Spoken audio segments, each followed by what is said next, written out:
நாமும் நமது வாழ்விலே இறைவனை போற்றுவதை தவிர, இறைவனை வாழ்த்துவது தவிர, இறைவனை பாடி அவரை புகழ்வது தவிர வேறு வேலை கிடையாது. வானத்துடன் நாம் தெளிவாக நாம் தெரிந்து கொள்ள வேண்டும். அடுத்து 14வது அதிகாரத்துக்கு வருவோம்.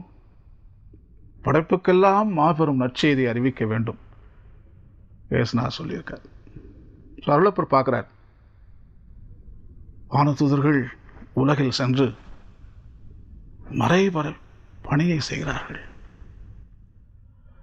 ஆதாம் ஏவாள் பாவம் செய்த பின் இறைவன் வானதூதர்களை அனுப்பி மனிதனுக்கு தர்மத்தை பற்றி, உண்மை, நீதி, அன்பு இவற்றை பற்றி எடுத்து சொல்ல வேண்டும் என்று சொல்லி மோட்சத்திலிருந்து வானதூதர்கள் அனுப்பினார்.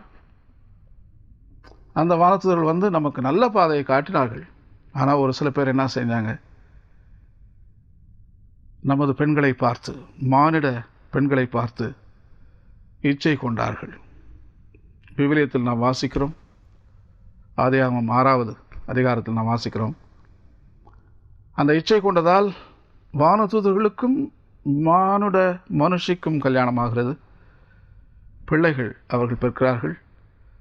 அவர்கள் பெயர் தான் நெஃபலெம் என்று சொல்வார்கள். நெஃபலெம், ஜயன்ஸ், பெரிய உருவம். நீங்கள் விவரத்தை கோலியாத்துன்னு கேள்விப்பட்டிருப்பீங்க. தாவீது கோலியாத் சண்டை, அந்த கோலியாத் பெரிய ஜயண்ட். அவங்கெல்லாம் நெஃபலெம், வானதூதர்களுக்கும் மனுஷிக்கும் பிறந்த ஒரு பிறவிகள். கடைசியாக இறைவன் அவர்களை சபிக்கிறார், கெட்டுப்போன சமணசானவர்கள்.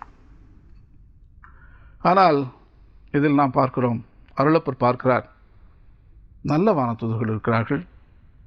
அவர்கள் இன்றும் கூட அந்த மறைபரப்பு பணியை செம்மனே செய்து வருகிறார்கள். இந்த தினம் கிறிஸ்துவ மதம் இந்த உலகமெல்லாம் பரவி இருக்குது என்றால் மனித முயற்சி அல்ல, இறைவனுடைய முயற்சி.